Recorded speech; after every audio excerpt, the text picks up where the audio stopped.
Ready na naman ang ating lulutuin for today. Ayan. Yan ang iluluto natin ngayon.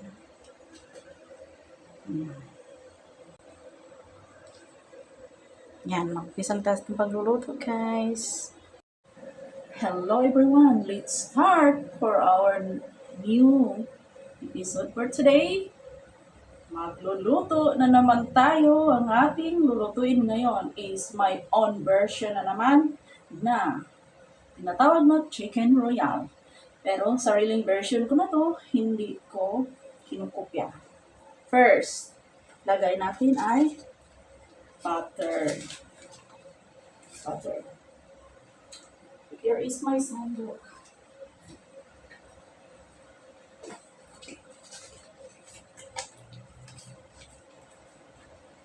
Okay.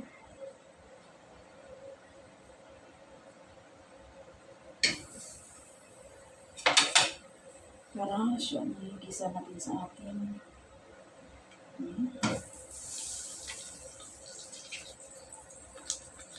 Okay.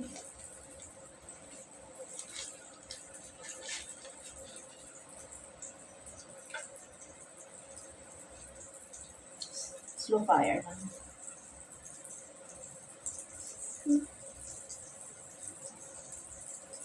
Slow fire. Okay.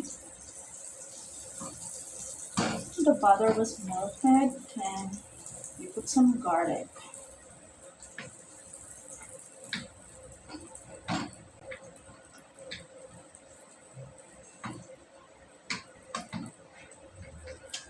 It's cooking. It is okay. So this week, my last episode for cooking. Next week, another video na naman tayo. Hindi na naman magluluto. Straight yun, guys. 1 week kung pagluluto lahat until matapos ang buong week. Okay? Okay. Next week, mag-start na naman ng iba na naman content kung ano na naman ang gagawin natin na i-upload po natin sa ating Facebook. Okay, I think it's already had garlic.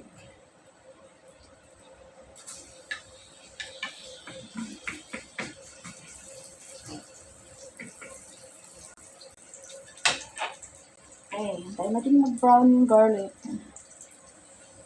Ngayon ay super bango na at parang nag-golden brown na yung ating garlic. Let's put our onion.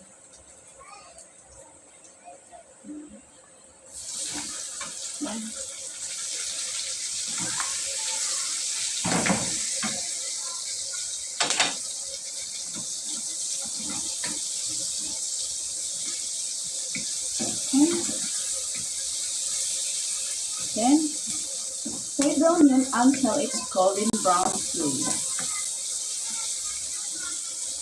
Hintayin natin mag-brown din yung onion.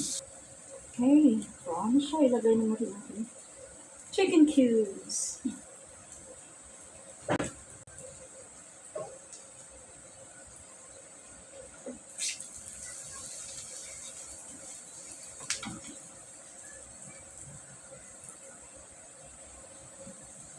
And potato. And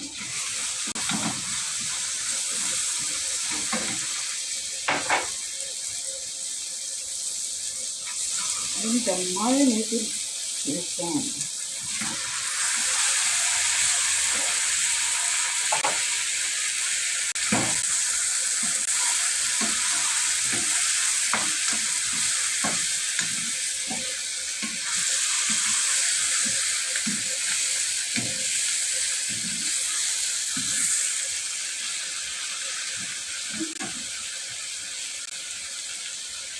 Ngayon ang ating pineapple.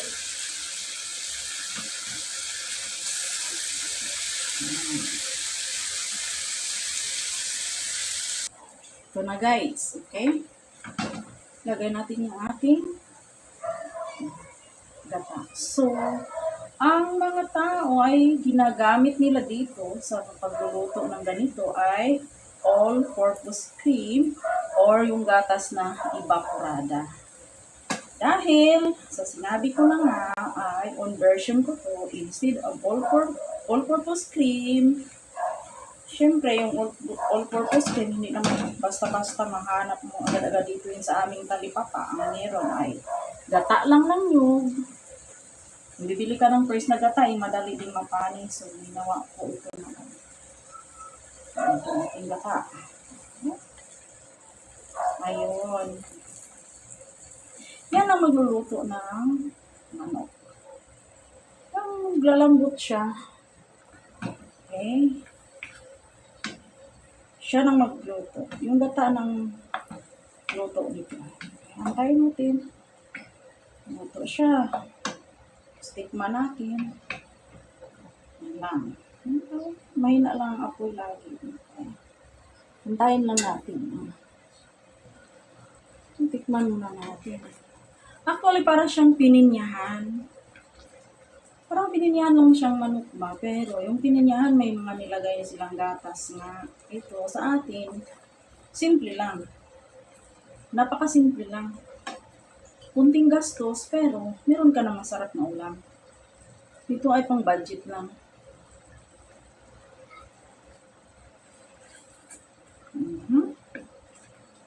Ito na siya. Kung medyo kulang ang panglasa, meron naman tayong patis or pwede din bitchin. Lagay mo natin yung ating siling mapuka or red bell pepper.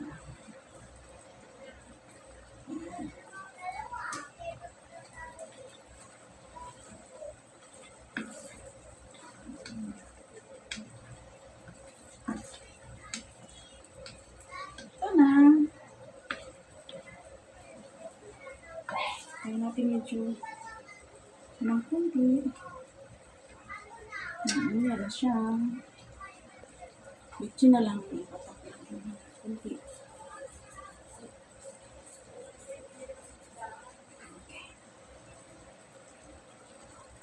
Okay.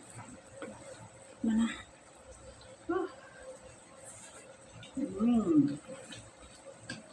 It's perfect.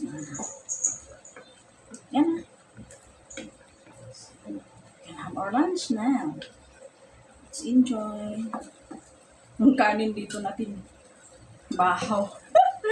Kagabi pa to. Almost ding bahaw natin ngayon ito. Manata natin.